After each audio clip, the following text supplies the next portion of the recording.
Welcome back to the Bentonville Beacon podcast. I'm your host, James Bell, and I'm very excited to drop this extra episode on you today.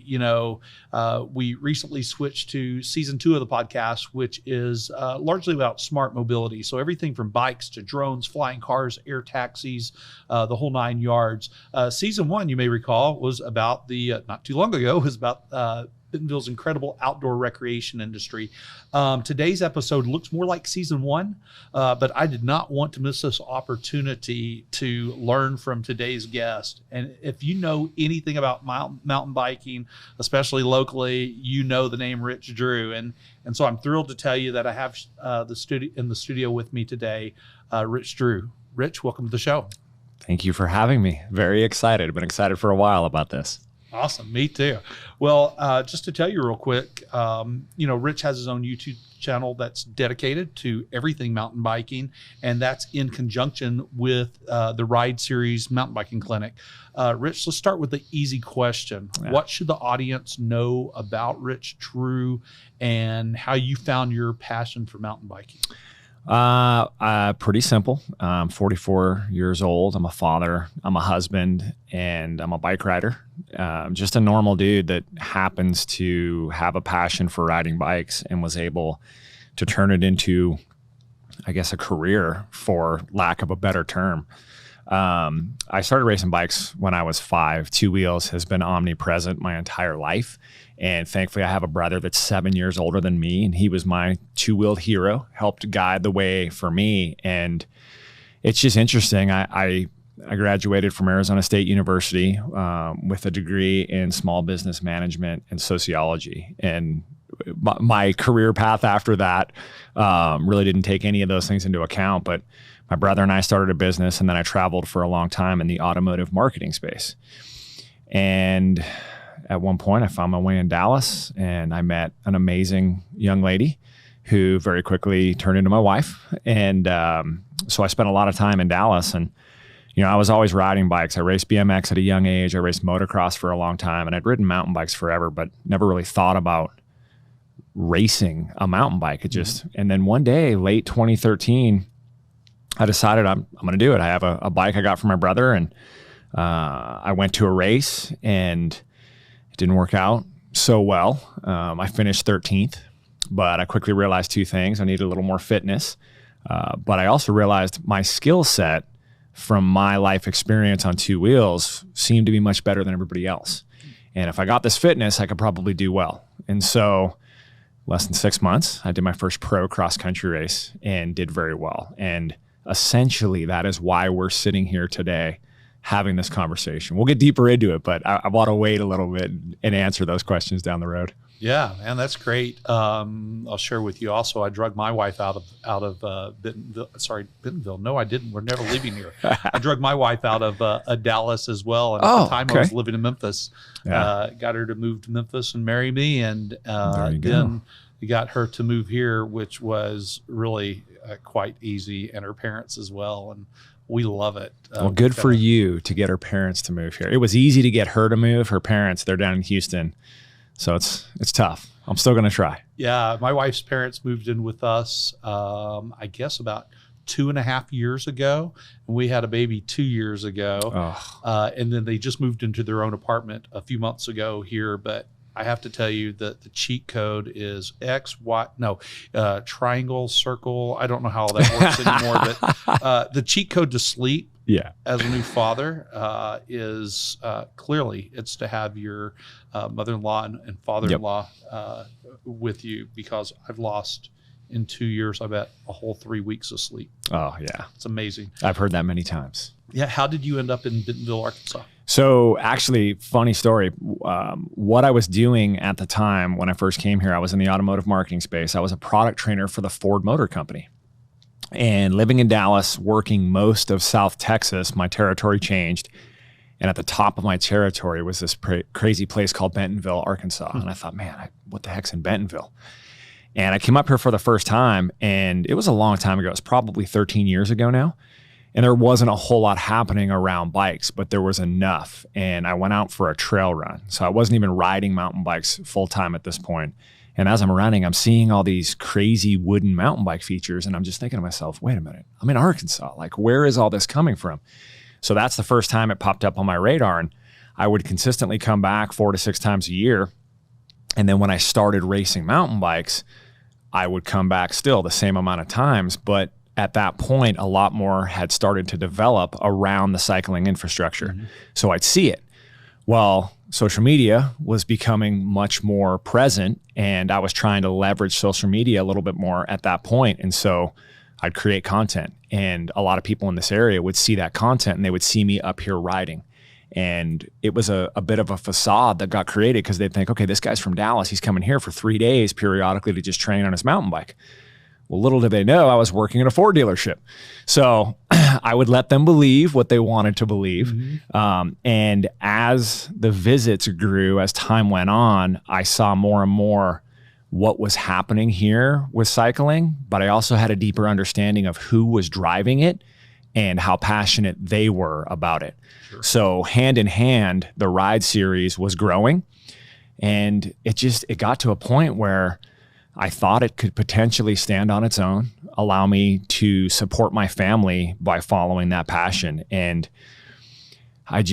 one day I woke up and I had this vision of what would come if I just bet on the bike. And I pitched it to my wife and brought her here and showed her around and sat down over an Onyx Shake, and the rest is history. That's great. Speaking of the ride series, how did that come about, and what's the backstory? Yeah, it's funny. Again, something that just very organically happened. As I said, within about 6 months, I did my first pro cross country race. And this was in Texas. Texas is a big state. There's a lot of people that race mountain bikes there. And a lot of people were a bit perplexed at how I'd come in out of nowhere and ascended up the ranks so quickly. And there's a couple of factors involved. One is I was much larger than the majority of the people that I was racing. I've been in the gym my entire life, a lot of strength training background. I was big into CrossFit. So I looked different than most. And so that was one thing that stood out, but my riding style was very different. So again, I come back to, I've been riding bikes forever. I was really good riding a bike. I just wasn't fit. And fitness is pretty easy to get. If you have due diligence, it's out there. You just have to go get it. So I got it and I started doing well. And one of the questions I was asked was, how did this happen? Like, can you help me? You obviously know some secret. And so the first thing I did was talk to my brother about it, who, in concert with what I was doing in Texas, he was having success all over the country, racing a different discipline called enduro. A little more gravity oriented, a little bit more what we were set up to do, what we wanted to do. And I said, dude, what do I do here? Everybody's asking for help. And the first thought was, okay, let's get certified, be coaches for some entity. And that's how we would make our impact. And we started looking at curriculum. And what was troubling was the curriculum was asking us to teach things that we didn't do on the bike. And so we kind of took a step back and said, well, wait a minute, people are asking us because of the success we've had. Well, let's look at how did we have that success? And it was really simple. It's all basics. And so we wrote out our curriculum based on the basic things that are done on a bike and a lot of our opinions, but what everything falls under two important elements, and that's physics and gravity. And so we're very particular about those two things and where our opinions fall. And so I think we were able to have decent success pretty quickly because we're both very passionate about what we do, but we also have a wealth of experience that we speak from. And that seemed to resonate with a lot of people. And it slowly grew in concert with me being a product trainer for the Ford Motor Company. And like I said, I saw this glimpse, and especially here when I saw what was happening with this place. And you've said it, it's ski town. It's a ski town model, and every ski town has a ski school. So I thought I'd like to bring that component for mountain biking and see if we could make it a go. And the goal was come here. We didn't have much of a plan, but I was confident in my ability. I was confident in what the community needed. And my thought process was, if I come here to just give to this community, just give, everything will work out. And so, yeah, it's basically how it started. And it's been a slow build to this point. Man, that's a ready, fire, aim moment, right? Oh, yeah. It's remarkable how many real success stories start there, where you're so passionate about something that you'll figure it out. You just have to get started. physics and gravity, man, that's I can't wait to talk about the basics here in a moment. I've learned a lot about gravity so far. Oh, yeah. And have not applied much of my physics knowledge, apparently.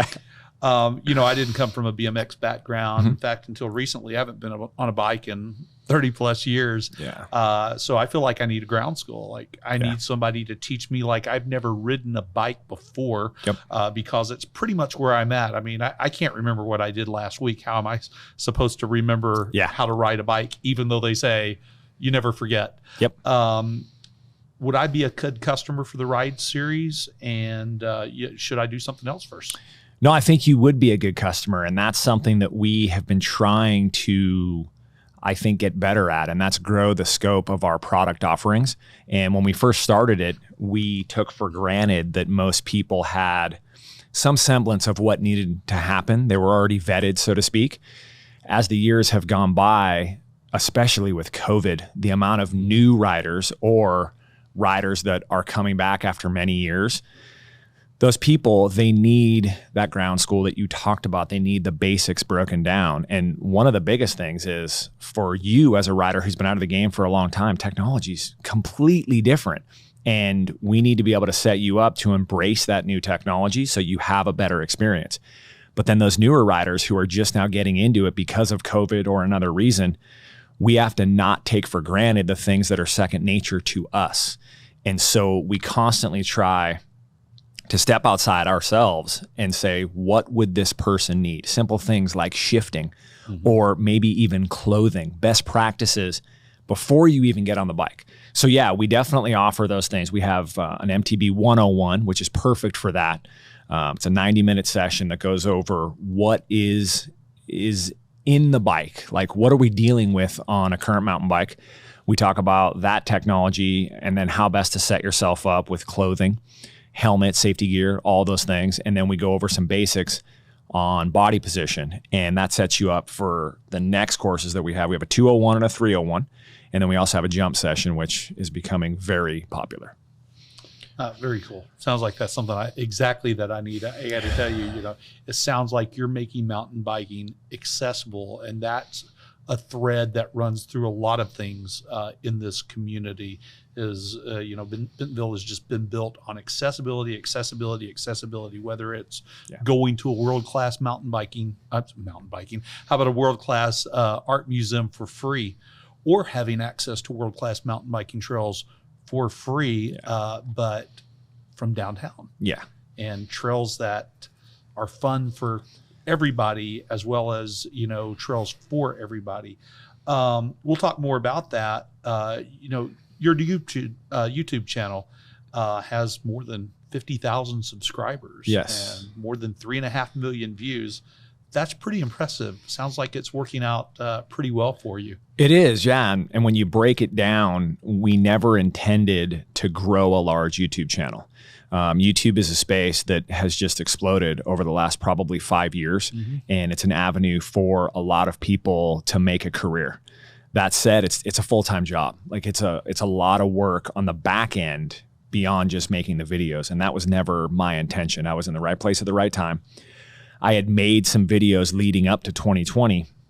And then when the pandemic hit, I met a gentleman named Brock Wagner who has a production company. And he basically said, look, dude, I think you could be great at YouTube. And I just thought, I don't really have a whole lot of time. I don't invest a lot of time watching YouTube videos. But dude, if you want to set a camera up, I'll stand in front of it and wave my hands around and talk. I can do that. And we made a few videos. And I think just the time was right. People were stuck inside. They were hungry for content. A lot of people were finding the mountain bike. So it was a good time to create that content. And I think the beauty of what we have done ever since then is we've made content that we want to make. We've made it on our terms. So I'm okay telling you, the content we make is never driven by how many views can we get and how many subscribers can we get. Like 50,000. I think it's great. I'm happy with it. There's people that have grown 10x that in the same time frame. There's people that are nowhere near that in the same time frame. Success of our YouTube channel for me doesn't come from views or subscribers. It comes from the feedback, the comments, some of the relationships that we have built through that. And it's exciting because I've been able to try to stay true to what we wanted to do in the beginning, and that was make things that were positive, things that were educational, things that were entertaining, and something that I would always be okay with my son watching. And that's been important. You know, it's funny because people now call me a YouTuber.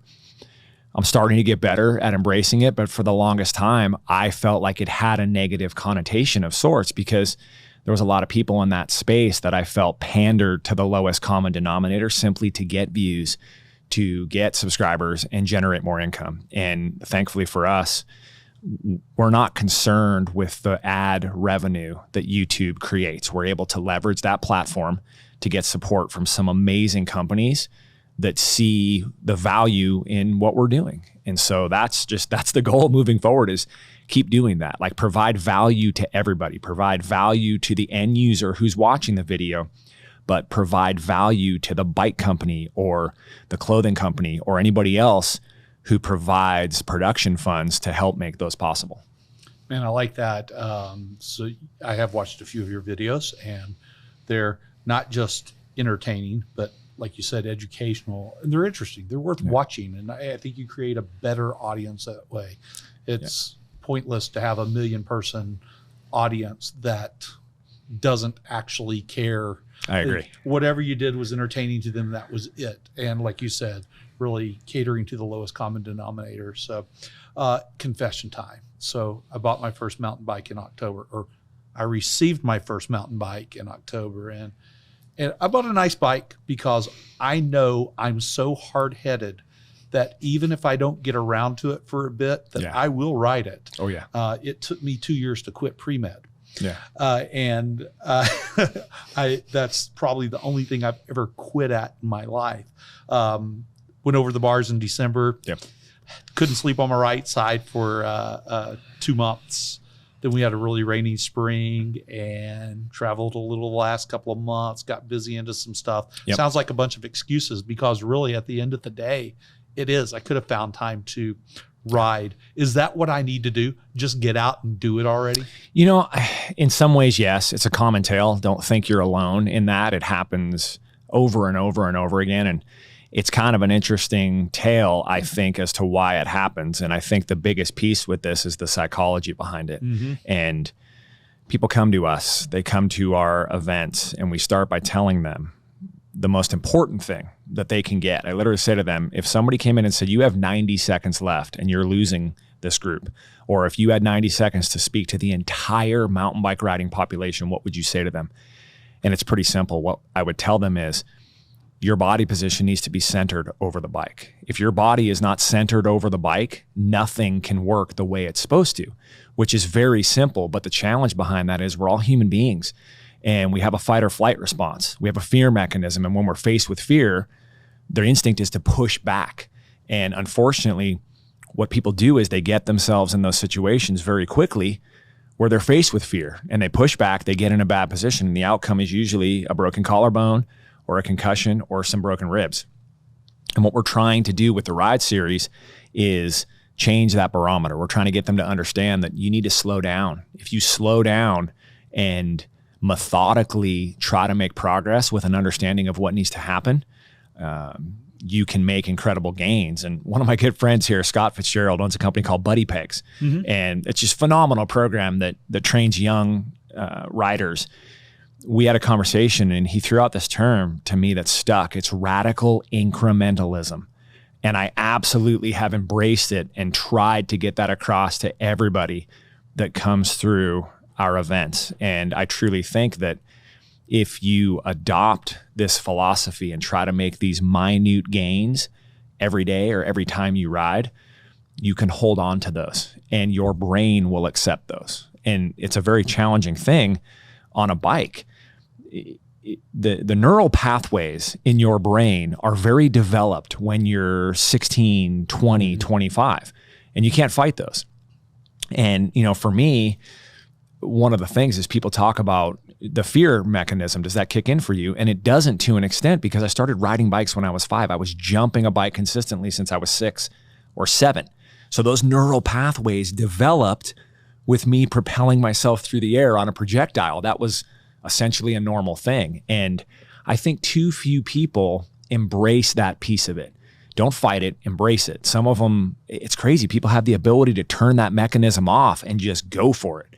And I'm very challenged by that because I think that instinct is there for a reason. It's there to hopefully keep you alive, keep you out of the hospital. But also I think from a learning standpoint, when there's a lot of fear front of mind, it's almost impossible for actual learning to happen. So you need to manage how much fear is there. And I think that just comes back to the environment we provide. We don't use a trail. We use a big grass field. We bring in all our implements. And the idea is we want to remove all the impediments. We want you to just be able to focus on the technique. If you can focus on the technique, you can have time under task. You can be doing it right.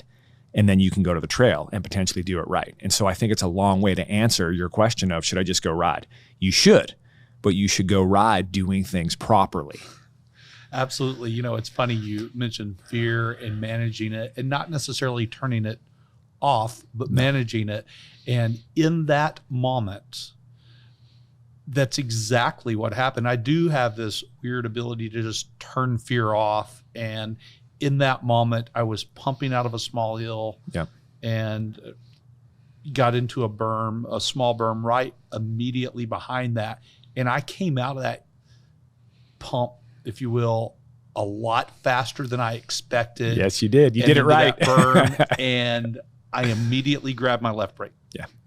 Today, it's very clear to me where the right brake, where the front brake is. Yes. We'll talk more about that in a moment. I've got a question about that. But, you know, I think you kind of spoke to it, keeping the centered over the bike. If there's one thing the mountain biker needs to do, what is it? And what else do they need to do to excel? I just think it starts with body position. Body position is really the most critical thing, because the body position, or the best body position, is going to be situationally dependent. And I think it comes back again to physics and gravity. And there's an algorithm that could compute at any moment when you're riding the bike that will tell you where you need to be, and you need to be close to it to have the best outcome. So I think for me, it's body position is imperative. And once you spend more time in a proper body position, you have a better idea of how well things can work. Then from there, it's a matter of not rushing and understanding that there's no secret sauce. Like, it's simple. It's riding a bike. Like, at the end of the day, it's riding a bike, but there's a lot of nuance to all of these things. And I think the slower you can get more comfortable with it and have an understanding of it, the more you will be able to progress as a rider. And it's a slow build. I spend moments every day trying to preach to people, don't rush it. Like, there's no substitute for experience. You need time. And to get frustrated that you're not going to Red Bull Rampage a year or two into the game, it's a bummer to me, because riding bikes are fun. Like, you're supposed to be having fun. And if you take your time to methodically better your skill set, the amount of fun you have is almost limitless. Cool. So what I'm hearing from you here is focus on the basics, focus on the process. Radical incrementalism is, I think, a great way to put it. And if you do that, it'll be safer. Oh, yeah. But it'll be a more enjoyable experience. Yeah. In other words, put in the darn work and be disciplined about it. Well, and it's fun work. Yeah. Like that's the thing I come back to is it's really fun work, and you can balance it. Like you said, 80-20, find a percentage on a ride. Like 80% of your ride, have fun, but 20% of it, be cognitive enough to work on something, be it braking, body position, turning, things like that. And you'd be shocked at, almost unbeknownst to you, how much progression you're making in those sessions. Cool. Okay. Well, let's go back to braking since you brought it up. Yeah. Oh, yeah. I've joked to people that I should probably just cut off my front brake and that it shouldn't exist, and I'll just slide around everywhere and it'll be safer. Yep. But I know from just watching a few of your videos and hearing from you that perhaps I'm wrong on that, and that I should be using the front brake a lot. Can you tell me about that? Yeah, of course. It's one of those things that a lot of people are frightened by the front brake, and it's because they've had a stimulus that causes that fright. It reinforces it, and I completely get it. So what we do at the Ride Series, first and foremost, is we provide an environment. So think of a rectangle of cones on a grass field, relatively safe. And then what we do is we give a very simplistic but thorough explanation using physics and gravity. So it comes back to, as a general statement, the front brake is more effective. Now, there are times when the rear brake will be, but overarching, it's the front brake, and it's simple physics. It's pushing the mass. It has way more leverage. So now what we tell people is, when you're in a situation, your desire should be to be effective braking in that situation. So effective braking, again, situationally dependent, but what it comes down to is this. Our anecdotal evidence tells us that the majority of people, when they're applying brakes on their bike, they're doing it in a light switch manner. It's on, off, on, off. Mm-hmm. And what we try to do is get them to look at it in the context of a dimmer switch. So if you think dimmer switch, you can move it as quickly as you need to and as much as you need to. And I've emphasized need because what it comes down to is, as Einstein said, do what you need to do. Don't do any more, don't do any less. And when you're applying brakes on a bike, for whatever situation you're in, there is an amount of brake that needs to be applied, and it comes back to the manner in which you apply it. If your brakes are applied in a smooth manner, the delivery of braking power will be smooth. But whenever you apply brakes, you feel a force on your torso, and that sends your torso forward. So simply stated, you apply the brake you feel you need, and you modulate your torso to counter that. That's it. And so essentially our goal at the end of our braking drill at the Ride Series is to have people moving their body far less backwards than they have coming in and doing it in a much slower manner than they ever have. And so much so where people get frustrated, let the pendulum swing all the way over and basically put their body in slow motion. And then they realize, wow, that's what I needed to do. So what it comes back to is how you apply the brake is very important.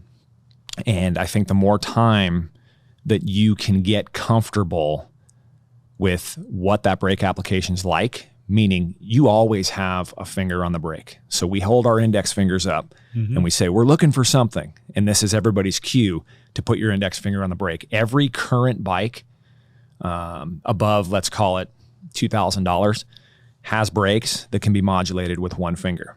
And if that finger's always there, you're in a much better position to effectively apply that brake. And it takes time. And it's one of the things that I'm thinking about every time I ride.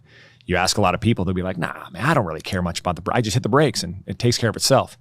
There's a lot of nuance to applying brake. And I think it's very important to take a little bit of time in your rides to think about it. And what's great is you have trails that you ride normally. You have braking zones that you're comfortable with. You can make these tiny little adjustments and get that feedback. You get that data. And it's not hard. You just gotta think about it a little bit. Excellent. All right. One finger. Yes. One finger Dimmer always. switch. Dimmer switch. Effective braking, situationally dependent. Yes. I'm going to remember those. Let's talk wheelies. Okay. Looks like you're always doing them in your videos. Man, they look fun. What's the secret to success with the wheelie? Well, I think we need to clarify. There's two things going on. There's a wheelie and then there's a manual. Yes. So I manual a lot in my videos. Now, I would categorize them or define them as this. A wheelie is done seated and there's movement with the pedals. A manual is dynamically throwing your hips back to get the bike on the rear wheel and then modulating your hips to keep it on the rear wheel for as long as you can. So I will give you, in my opinion, the technique behind each of them. The wheelie, and this is something that when I was 7 years old, my brother would basically put me up against the entire neighborhood in a wheelie contest. So I'm 7, I have this little tiny bike that had a coaster brake on it. And that's where I honed my ability to find the balance point. So in my world, the key to being effective at a wheelie is getting the bike up and finding the balance point. A lot of people pedal hard to keep the bike up. They use power. My goal is get the bike back, find the balance point. But here's the key. Once you find the balance point, you need to fix everything else. Meaning arms are straight, hip crease is fixed. Don't move things all around because then it makes it harder to deal with that movement. If you stay relaxed, keep your body in the same position, you slowly move the pedals to maintain the balance point. Nice. And the last key is that finger. That right finger's always on the brake here. If you're in the UK, it's the left, but here it's the right finger, and you're always able to modulate the brake. So if you go past that balance point, you breathe into the brake a little bit and you're fine. So this is something that it's simple. It's just not easy. It takes time. It takes some diligence. And I think if you put it in the right environment, find a grass field with a gentle uphill slope, you're able to do it. Now, manuals are a little bit different. A manual, I think, is a pretty advanced maneuver. It's a very dynamic and athletic maneuver. And my brother and I, for the longest time, talked about, does it serve any purpose on the bike? So the last 2 years, my brother's been on a journey with manuals. Now, keep in mind, he's a 2-time Big Mountain Enduro Masters champion, very accomplished rider, could not do a manual. He learned it, and he has a better appreciation for it. You have to be aggressive with a manual. You have to throw your hips back. You have to be dynamic. And I think the biggest challenge for most people is they throw their hips back and they won't let them stay back. So you need to throw your mass back to get the front of the bike up, and you need to try to keep your hips there to keep the bike up. So it's definitely a challenging thing. I've made a few videos on it that I think will go a little bit deeper into the explanation and help. But I can tell you, for me, it's just fun. It's a fun thing to do. And it comes back to, it's a solid parlor trick. Like if I could say what is one thing that catches people's attention, it's a manual. Like when you can manual, it's almost a calling card of, okay, you're a pretty good rider. When you can do it on the trail over undulations or through like mild turns, that's a whole nother level. And then you have some people who can do it landing on jumps.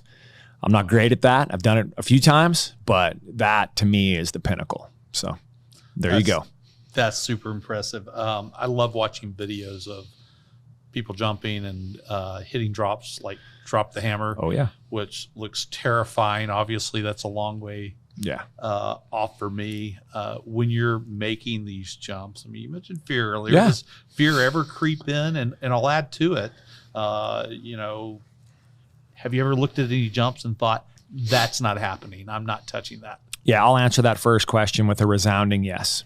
I have, and I have zero issue with that. Call it age, wisdom, being okay with who I am and knowing I have nothing to prove. And I wish more people would adopt that philosophy. The fear is there. I would argue it's not there as much as most people because of when I started. So to provide some context, I guess, if you see somebody in a video that has a Red Bull helmet or a Monster helmet, or they're at Rampage, that's the outliers among outliers. As far as percentages go, I'd say I'm probably up in the 95th percentile of riders in the world. But that top 5%, the chasm between my riding ability and theirs is just absolutely incredible. And how they're able to deal with that fear, I think, is a level that I can't even begin to imagine. So it comes back to it being relative. I don't have it as much as most people, but I think in the moments I do have it, I try to shoot for a solid 80%. I have a friend named Kyle Warner, amazing rider, was a 3-time North American Enduro Tour champion. He's got a YouTube channel with his fiance. It's called Kyle and April Ride MTB. And he said it once, he said, I want 80%. Like I want to have an 80% certainty that I'm going to be able to deal with something. And if I'm not quite there, I have no problem stepping back, maybe watching somebody else do it or saving it for another day. And I think that comes with time. Unfortunately, it's come with some injuries. You know, I've learned the hard way to get to that percentage, but it's there, you deal with it. And it's part of your growth, your journey as a rider. Awesome. Okay, let's switch topics a little bit and talk about diet. And I'll make another confession. I did intermittent fasting for, over 2 years, and it was working, but probably slipped off of it a few months ago. Boy, I noticed immediately when I slipped off of it too. Yeah. Gained a few pounds back. One of the things I've heard you talk a good bit about is diet, and maybe it's counterintuitive that carb loading isn't necessarily the thing to do. Can you talk a bit about diet? Yeah, I'll try to keep it simple because we could literally dovetail a whole nother conversation. And I like to frame it around nutrition.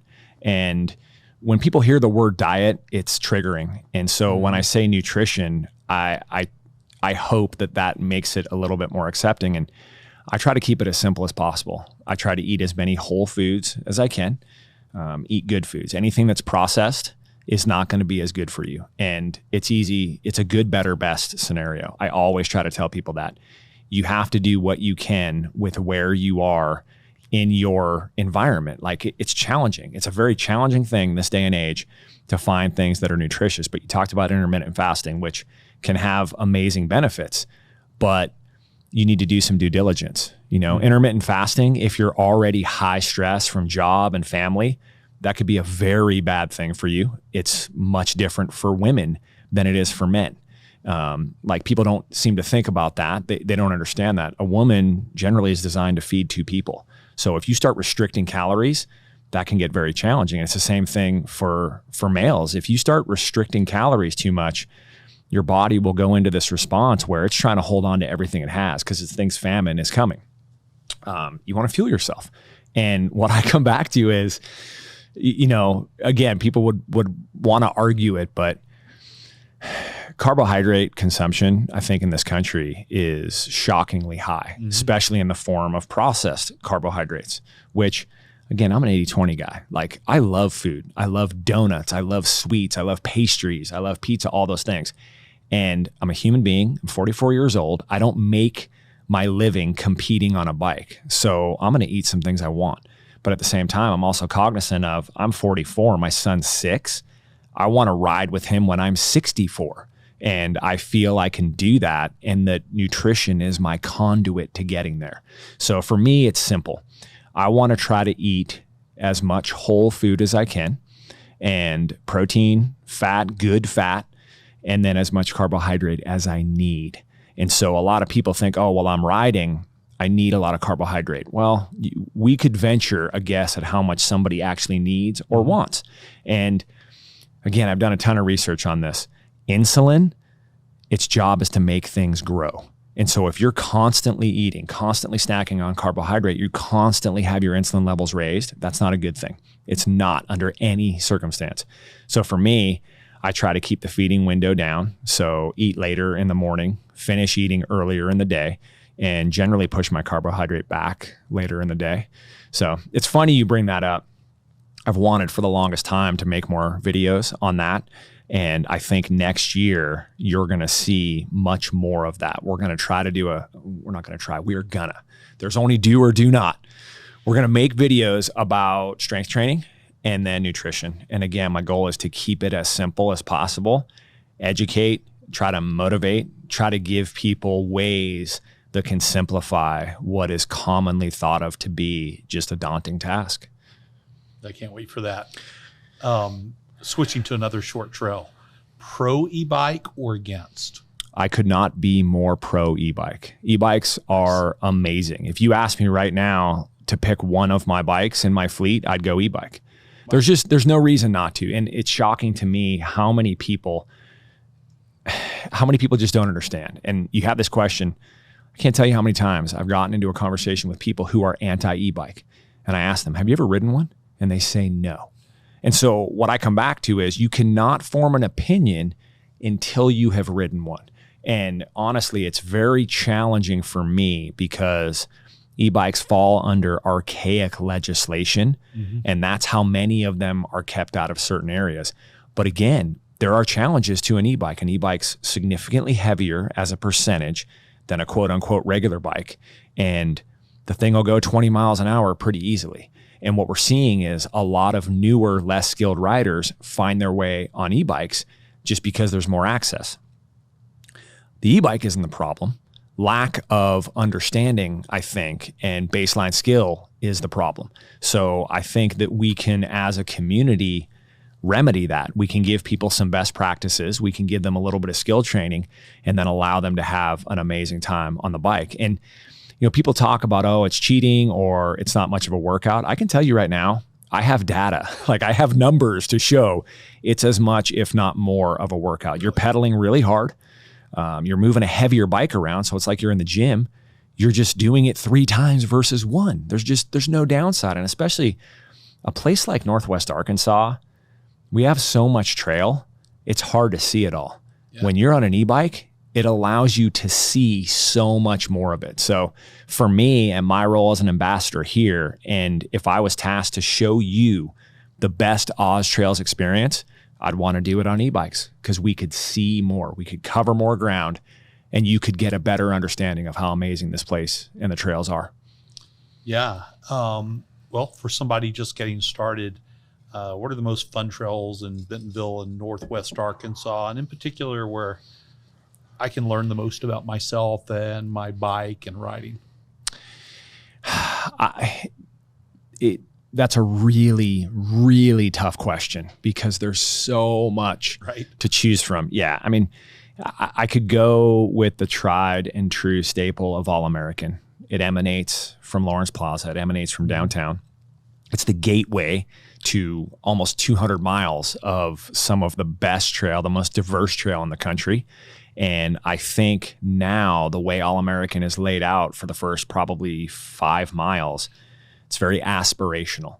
So it's a great place to experience a little bit of everything almost that you would get on the bike. And what's awesome is there's spurs all over that to take you to trails that are a little bit more demanding from a speed standpoint, from a technical terrain standpoint, all of those things. Another one is Kohler. Kohler, I call it the gem of Bentonville. Again, so many trails, so easily accessed, and you have an airship coffee right in the middle. Right. So it's a win-win all the way around. So I think those 2 spots definitely are great, and I think that's where you see the majority of people. Yeah, and for our audience that isn't familiar with Bentonville, when Rich says an airship right in the middle, he really means you can't get to that coffee shop except by trail. It's pretty awesome. Yeah. What are your favorite trails around here? And I'll add to that, if you could only pick one trail, what would it be and why? Okay. My favorite trails right now are Hand-Cut Hollow. So it is just east of Slaughter Pen, Phase 1, relatively new. And I describe it as very old school. So I'm sure you're familiar with Gary Vernon. Gary Vernon, they call him the Wizard of Oz. Gary, just an incredible dude. One of the people that he's been a driving force in sharing the passion of Tom and Stuart Walton. And he has been somebody who's been able to assemble a team and just get so much stuff done. He's got an incredible vision, and man, that guy's an incredible rider. Like, he rides really, really well. And I think that's part of the reason why we have so many great trails. But he's an older dude like me. You know, he's in his early 50s. He grew up racing BMX. He grew up riding mountain bikes back when there were no groomed trails. So those resonate with him. And Hand-Cut Hollow has a lot more of that feel. It's a good balance where there's some flow, but it's a little bit narrower. It's a little bit chunkier. And for me, it harkens back to the late 80s when I got my first mountain bike. And it's an opportunity to just go ride. There's not a lot of ways to go. You can just settle in, you can ride. It's not as trafficked, but right in the center is a hub with some gravity trails. So you can also get that fix. So you can pretty much get whatever you want in that area, and you can get some solid mileage. You can climb a little bit, relatively speaking. So yeah, that is my favorite. And man, as far as, you know, one trail to ride, this is a very selfish answer, but for me, it would be All-American. And the reason it would be All-American is because I think every time I ride, I run into somebody. I get to interact with so many different people, and it's literally one of my favorite things to do. You know, from a fitness standpoint, I'm nowhere near what I was 3 or 4 years ago. And a lot of it is because it's just challenging to go ride and go train. And it seems like anytime I set out to go do a training ride, so to speak, I run across somebody, and I always smile and I always engage and I always spend as much time as I can with those people, because what I come back to is that's the reason I'm here. You know, at the end of the day, that's what I'm here to do. And it's really cool for me to roll up to somebody looking at a map, trying to figure out where to go. And I say, hey, do you need any help? I can help guide you. And they're looking at it and they turn around and they go, wait a minute, I know your voice. Wait a minute, you're Rich Drew. And it's just crazy that happens. But to be able to spend 10 minutes directing them where to go and make an impact, hopefully on their experience, yeah, that means a lot to me. That's something that I take very, very seriously. Yeah, I've heard a lot of people talk about that, about people in Bentonville in general. Yes. That, they'll take you from, if you're at a trail at slaughter pen that's closed or whatever, or you want to check out Kohler and you don't know how to get there, they'll take the time to take you there, right? Yeah. In Bentonville, we kind of go out of our way to help people have a great time. And I found that to be true from the first day I was on the ground here. And love that aspect of our community. You could almost argue that it's a paradigm shift from any other riding community. And that's not to disparage any other riding community, but the amount of people who come here from other meccas of riding. And one of the first things they say to me is, dude, everybody's so nice here. It's unbelievable. And I think there's a couple of key factors there. For one, we're in the infancy. Like, we're still infants when it comes to this. This has not been around a long time. And I think because it's so new, people are still very excited. But I also think people like Gary, people like Tom and Stuart Walton, they emanate this positivity and they put people in place to promote this environment of positivity, of welcomeness, and that transcends all the way down. And it's amazing. Everybody has bought into it. And it's when you have everybody's buy-in, it's really easy for people who come in from out of town to experience that. And it's real. It's not fake. It's real. And that quickly resonates with those people. And I think that, again, just adds to a way better experience. It does. I'm really excited. In a few weeks, I'll have Gary on the show, and we're going to talk about the economic impact to Northwest Arkansas and where it was and to Bentonville and where things were 13, 15 years ago and where they are now and where they're going. We have something like 500 miles across a couple of counties. It's mind-boggling for me to think about. And we're building at this unbelievable clip at 1 to 2, maybe 3 miles a week. One of the places I used to live built 30 miles of hard path over a period of time. And that was exciting. And I'm like, wow, that's 10 weeks of single track here. Yeah. It's mind-boggling to think about it. Add to that, the people and, as you said, the people and businesses here in Bentonville have really just embraced mountain biking. We're home to the world's largest company. There's 1,400 plus vendors of that company here across a couple of counties in close proximity, 2 other Fortune 500 sitting on our doorstep. And yet we have this really vibrant innovation economy. And like most every other place, the vast majority of our businesses are small businesses. But as I walk around town, and you mentioned it earlier, what I see is a ski town. Yeah. Except we don't have ski racks on our cars. There's bike racks on every car. My goodness, I saw a bike rack on a police SUV the other day. Yeah, and they're very expensive. They're one up. They're the best bike racks you can get almost. So Absolutely. It's crazy. It's no wonder Specialized recently announced, I guess it's their 3rd experience store is going to be here in Bentonville. That Strider has its only storefront in the world on our square. That Rafa came here to build its mountain biking apparel line. That Allied Cycle Works relocated here to build the only U.S. carbon fiber made road and gravel bikes, but also now is extending that to a mountain biking line. Beautiful mountain bike. Yeah. So how should cycling companies, seems like an easy question almost now that I'm thinking about it.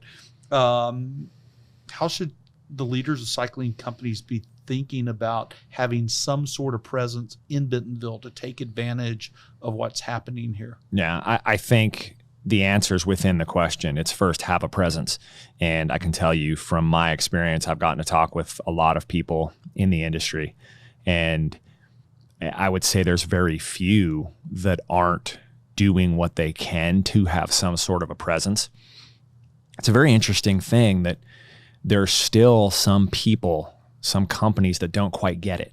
One of them, I'll give you a prime example, Crank Brothers. Crank Brothers is a company that's been around for a long time. They make pedals, they make shoes. Very, very established company. And we were at the Sedona Mountain Bike Festival earlier this year, and Sebastian Salvant is one of their marketing managers. And I had a long conversation with him. And as I do as many times as possible, I use the phrase mountain bike capital of the world.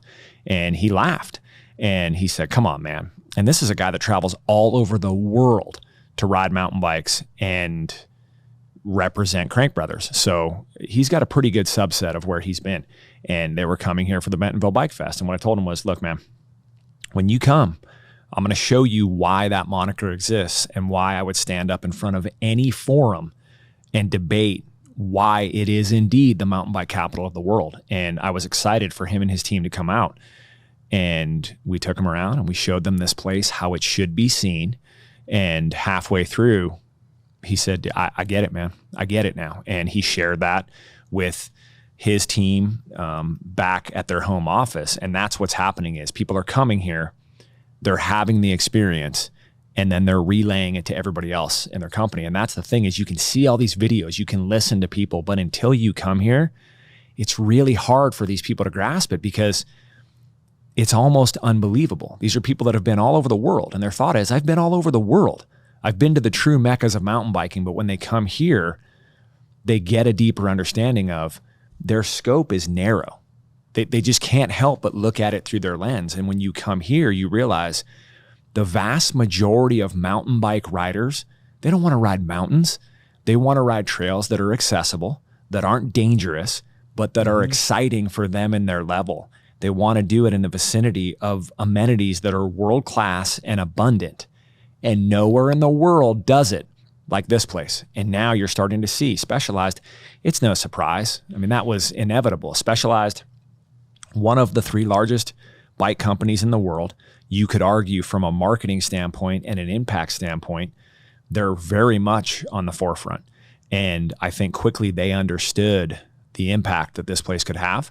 And they got in almost on the ground floor. And, you know, Allied, just such an amazing company, such an incredible product. And my hope is that they're on the forefront of this manufacturing boom potentially. And again, I'm not very well steeped in everything involved with manufacturing for a company like that, but I know that there's a lot of incentive here. And there's a lot of drive to bring these companies here and actually have them manufacture something somehow. Yes. But at the very least, it's have a presence. Even if it's just have an office with 1 or 2 people and do something here. I think over the next 3 to 5 years, you're going to see more and more companies come in and try to have that presence and leverage it as much as they can. And, you know, I think when I've had the opportunity to have conversations with those business leaders, all I've said to them is do something that makes an impact. Like if you come in and your efforts are to make a positive impact on the community, I think everything else will take care of itself because people here can see through that. Like there's this mindset out there of, oh, there's a bunch of Walton money, I'm going to come in and grab it. That is not the case. And there's a lot of people in place to vet that. And I'm glad because attrition is something that will take its toll on a lot of people who are not here for pure reasons. Yeah, that's exactly right. You know, let's take it a little bit further. Bentonville in Northwest Arkansas represents this combination of businesses and the outdoors that I would say is really unsurpassed anywhere in the country, maybe the world. You know, but at a minimum, if you're in the middle of the country and want rugged mountains and steep cliffs and pristine wilderness, and big beautiful lakes and rivers, the nation's first national river. This is it. Between the Appalachians and the Rockies, this is the only place where you get that. Yeah. But then you throw in our art scene, I'll call it our world-class art scene, our culture, culinary, even our growing nightlife scene. And man, this place is special. Yeah, it's crazy that so many people don't think of it in that context. They think, okay, you guys have great mountain bike trails, but when you explain to them, no, Walmart's here. The vendor community's here. You have high-level people that come from major cities. Those people can't exist without those amenities that they're used to. There's not all of them, of course, but there is enough to make an impact. And I think that we're just speaking more to why it's such an amazing place and why we could argue that it is indeed the mountain bike capital of the world. And it's only growing. It's only getting better. With every couple of months, you have more small businesses opening. We have a better feel for what's needed here for all of these tourists coming in, for all these people visiting. We know what they want, and we keep giving it to them. Yeah, exactly. You said something that just triggered the thought. Really over the last 15 years, this effort toward place building and focusing on quality of life and building the trails and art scene and so on here has happened. And one thing that I would argue is perhaps different than a lot of other places is it's not just because we want to do it. It's an imperative that we do it. Yeah. Look, Walmart is a public company. They're building a beautiful, brand new $1+ billion campus. But if you think about the value of that to their bottom line or to their top line revenue, right? It's nothing. Yeah. They could pick up and leave anytime they want. J.B. Hunt next door could do the same. Tyson could do the same. That would mean the whole vendor community picks up and leaves too. And so I say it's an imperative that we continue doing this. Yeah. We can't not do it. And so for anybody who's thinking about whether they should have a presence here, first of all, just in what they've heard so far is enough to say you should have a presence here. But to think about this will continue forward into the future because it absolutely has to, or we don't exist, is even more reason for folks to do it. Specialized, like you said. Really, we've written the fort. We're starting chapter 1. Yep. They're on the ground. They're literally on the ground floor. On the ground floor of an incredible building. And it's funny when I tell people about the ledger and how you can ride up to the floor you want to go to. Again, people, they're just dumbfounded. They just say, wait a minute, what? Like, why would you do that? And the simple response is, why not?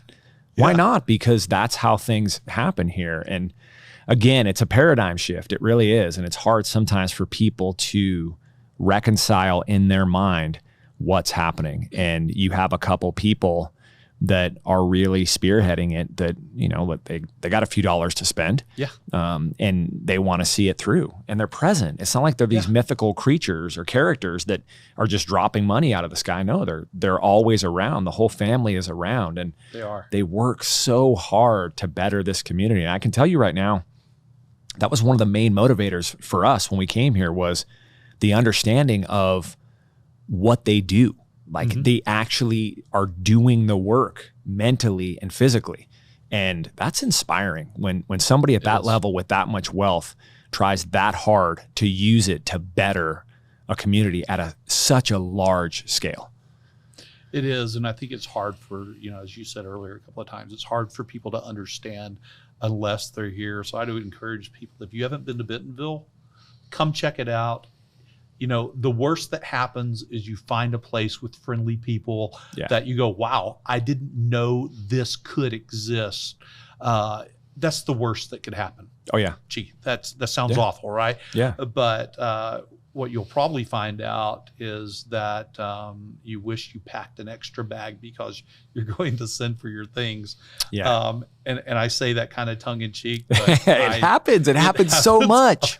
All the time. Yeah. Absolutely. What's next for you? What's next for the Ride Series?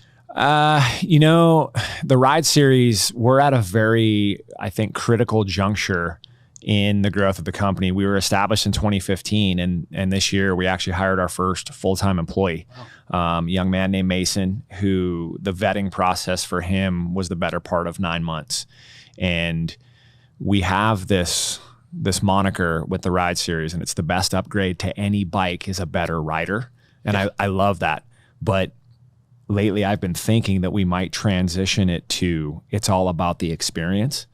And that's a very multifaceted saying for us because it's about the experience. It's about the customer experience. And we recently invested a large amount of money in infrastructure. So when you show up to one of our events, the hospitality area, if you will, is second to none, in my opinion, in our realm. You look at it and you go, wow, like this is legit. And my hope is that that sets a precedent for the experience that you're going to have. Client experience is critical. And the other piece of that is we leverage our experience. I've been on a bike for a long, long time. I've lived a lot on a bike on two wheels. I've been in so many different situations with so many different people that it gives me all of this ammunition to give you a better experience. But at the same time, I was a product trainer for the Ford Motor Company for 10 years. And my ability to deliver a message was honed in that position in a lot of different dealerships with a lot of different audiences. In addition to that, the time I've spent in the gym, like I've lived a lot of life in my 44 years, and I use all of those experiences to provide customers with an incredible experience. And so for us to try to duplicate that or scale our business, my first thought is I need somebody who has a similar background to me. And it's really hard to find. And thankfully with Mason, he's a pro level bicycle and motorcycle rider. Like he's grown up his entire life racing on two wheels, and he rides really, really well. And he has an understanding of what it takes to do what he does. But at the same time, he's 22. Wow. So he doesn't have those life experiences. And we're leveraging, or we're betting that we're going to try to give him those life experiences. And so he's on a 3-year path to, by osmosis, absorb as much as he can from me in how I deliver the message. It's not deliver it the way I do. I want you to deliver it in your words. You know how to ride really well. You need to explain that to people, but see how I do it. Try to absorb it. And our goal is, we want to grow the scope of the business. We want to get it out to more people. We want to impact more people. But one of the things that's most important to me, and I think it ties in with this community, is we're a small business, but we want to provide a platform for people like Mason, other people. We have our eyes on some other people that we want to provide a platform to have a true career, to have a career that they could absolutely embrace and grow into for a long time. People are going to be riding bikes forever. People are going to need skills instruction for a long, long time. And there's a lot of options, and it's a decent amount of money that you're going to invest. We want to make sure that you get an incredible value in that investment. So what we're trying to do is continue to grow the product, continue to try to offer an amazing value to people the best way we can. We have some partners that we're talking to about hopefully some long-term engagement to make that a better experience.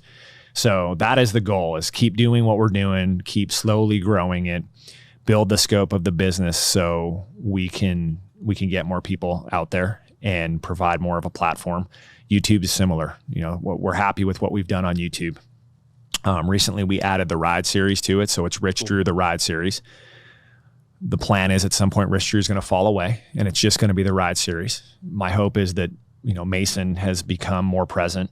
We have some other people that we want to try to bring in. I want to try to provide a platform for those people to make an impact. I'm not for everybody. I could be a little passionate at times, and it doesn't resonate with everybody. So if we can find a way to bring other people on, a truly diverse group of people, and reach more people, I think that I'll be happy. So yeah, that's the goal. We're going to travel a little bit more. We just got back from trips to Minnesota and Wisconsin, a couple Ride Series clinics up there that were incredible. And in between, we went to visit Grand Rapids, Minnesota. Oh. Yes, Grand Rapids, Minnesota. It's north. It's about 3 hours north of the Twin Cities. Oh, wow. Really cool town. We went to ride a trail system called Tioga. So we engaged Visit Grand Rapids. Amazing woman named Meg runs that whole program. And we told her, hey, we'd like to come up, create some content, and showcase the area. And not just the trails, but all the other amenities similar to what we do here. And so we did that. It was great. We're going to continue to do that. And we're going to make a trip to Colorado here soon. We're going to go do some cool things. There's a company called SRAM, big bike company. we're going to go do some training for their staff at the Colorado Springs office. And then Sarah, Dexter, and I are just going to go cruise around for a week and live the vamping life. So I'm not much of a camper, but we can sleep in our van. So we'll probably do that for a couple of days, get a hotel and just, cruise around. We have some more clinics coming up. Few different cities. We're going to go back to Minneapolis and Wisconsin because they were so successful, but September 10th and 11th, we'll be back here in Bentonville. Cool. And then mid-October, I think it's the 14th, 15th, we'll have another event here in Bentonville. And then we make our way out to the West Coast, enjoy some of that great weather, hit Southern California and Phoenix and potentially Florida in December. Florida in December, that's not bad. No. Although I have been to Orlando in December and it was 30 degrees once. Every once in a while. An outlier. I hope. I really hope. And it was still humid somehow. Yes. I don't know. How do people find you in the ride series and connect with you? I think the simple way, Instagram is a great one. We put a lot of effort into Instagram. So from a social media perspective, I think for me, that's the one that's probably the most important because I feel like I can connect with the most amount of people. So it's at the Rich Drew, at the Ride Series is our Ride Series account. And then you can just go to the website, therideseriesmtb.com. If anybody has specific questions, you can send them to the boss. That's my wife, Sarah. It's just info@therideseriesmtb.com. So questions in regards to, we do a lot of private coaching. We do a lot of curated events here. And then, of course, small group sessions. We've done some corporate sessions. So small companies have come in, multi-day packages where almost everything is included. And it's a pretty amazing experience. Awesome. What should I have asked you that I did not ask? Oh, man. I think you got it all. You asked some great questions. I think there's a couple more hiding that are ready. Oh, yeah. There's one I'm ready. Yeah. Oh, awesome. What's the most important thing you learned this year? That's one. Patience. Patience has been really difficult for me. I've had this intent versus perception challenge, I will call it, for many, many years of my life because I'm a very passionate person and I come off very aggressive. And some people, they don't take it well. My message is perceived in a much different way. So I've learned to try to dull that a little bit more, but I think the patience piece was missing. And what I found is it's made me a much better father and husband. And those are the two most important things in my world. But it's made me a much better coach because now I'm able to really reflect in the moment with somebody who's not quite understanding what I'm saying. And it's very important that in that environment, we look inward. It's not the student's fault that they're not understanding the message. It's me. It's my responsibility to get the message across to them. So becoming a more patient individual has allowed me more time to figure out the best way to get that message to those people. And it's something I'm really proud of because it's taken me 42 plus years to make that happen. So, well, I can tell you this is a struggle for me. And I would say the exact same struggle is intent versus perception. I had not thought about it in that way before. I characterize myself sometimes when I am patient as impatiently patient. Oh yeah. And I'm right there with you. Maybe I should just, I don't have a tattoo, but maybe that's what the tattoo should be. You can put it on your palm. My hand. Yep. Patience. That young one will teach you patience. Trust me. And he really has. So for some reason, I find it super easy with him to be patient, and maybe some of that goes back to childhood and thinking about how I might do things different or whatever. But Dad, if you're listening, sorry I said that. It's just somehow I find it easy with him, and maybe I need to put on that same hat with other folks. Well, I think if you can hone it in that aspect, then you have a pretty good chance. But you need to. It's hard. Well, it is. And it only gets more challenging as they get older. The first 2 years of my son's life, I was traveling a lot. And so that fell on my wife. And now I've really tried to be a student of parenting, and I've tried to do things very differently than my parents did, because it's just a different time. Yeah. It's not that what they did was bad. Right. It was just a different time. And I think we have a better understanding of the psychology behind it. And it's amazing that things my wife has asked me to do that at first hearing them thought, you got to be kidding me. And I put them into practice, and it's amazing. And I've gotten the relationship with my son is incredible right now. Like he just at 6, a little over 6 years old, he's just this amazing little human being that I love to be around. Like I love spending time with him and conversing with him. And I'm excited to go to Colorado and take him fishing and just hang out with him and just talk about life. It's really cool. And I think being patient enough to just live in the moment, whatever the outcome is, that I'm excited about that. Boy, I'm looking forward to that. Joseph's 2, where he's 25 months and 4 days old. So cool. Yeah, it's such a great age. It only gets better. A little more of that. Yeah. So, okay, one last question. Yes. Tell me a story. And we'll call this a hashtag because Bentonville story, something that perhaps could only happen to here or is unique here. I mean, you can tell a story or a moment. The moment I cite most often, because it's quick, is Bentonville's the only place I've ever seen a bike detour sign. Yeah. That's hashtag because Bentonville. Very much. Yeah. I think there's a lot of them. One that I think stands out to me, somebody pretty important texted me and said, hey, Ken Lewisburg and his family are coming to town. I need you to show them a good time. And I said, heck yeah, I can do that. No problem. Who is Ken Lewisburg? And it turns out Ken's the CEO of SRAM. Oh, wow. And so pretty daunting. You know, that's a big company. And I meet Ken, I meet his family, just awesome. Like just incredible people. And we go on a ride. I got to show him the town. We go on a 2.5 hour ride. And there was this moment where we're going all over. We're probably 90 minutes in, and Ken's just shaking his head, you know, a guy that's been everywhere riding bikes, and he just can't believe it. Well, we come to this spot on All American, and as we ride up, there's a couple young kids there, and they're talking about how big they're sending it on these jumps. And I roll up, I'm like, hey, what's up, kids? And they're like, oh, hey, man, what's happening? And then one of these kids stops, and he looks at me, and he locks eyes with me. And then his dad's next to him, and he turns his head, but he keeps his eyes right on mine. And he says, Dad, is that who I think it is?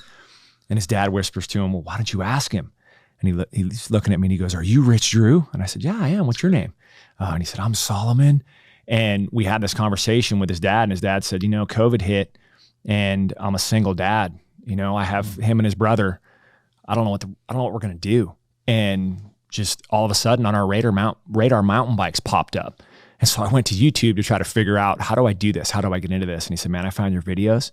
And he said, it's been incredible how much you've helped guide us through this mountain bike journey. And then, well, we had to make the pilgrimage to Bentonville. Wow. So he said, we're here because of your videos. So thank you so much.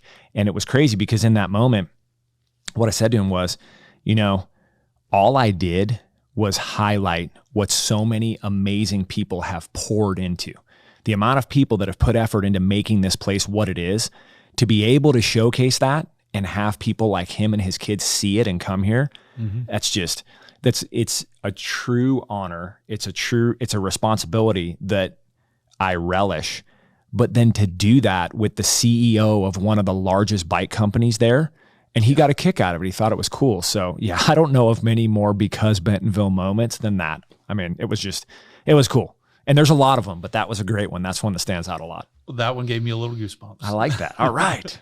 That's awesome. Rich, thanks so much for spending time with me, with our audience today. I mean, this was awesome. I love it. I love talking about this stuff. Listen to this episode. Yeah. Thanks for sharing your passion for mountain biking. Yeah. I definitely, all I can ask for anybody who's listening and watching is make a visit, reach out. We'd love to show you around. It's an incredible place. Words don't do it justice. That's right. You need to experience it. And I would love for you to experience it through my eyes, because I have a really solid feel for what needs to happen. And it's It's a great place. It's only getting better. And I'm excited to have this conversation with you 3 years from now so we can talk about everything that's transpired in that time frame. Yeah, let's do it. Hey, thanks to the Bentonville Beacon audience. Appreciate y'all taking the time today to spend time with me and with Rich. If you like what you heard, come back for more episodes to learn more about Bentonville and our businesses and leaders and what's happening here, and about Northwest Arkansas, which is really a place where you can get more of what you want, less of what you don't. Hit subscribe on your favorite podcast player if that's where you're listening, and go to BentonvilleEconomicDevelopment.com to learn more and to find more episodes. Thanks. See you next time.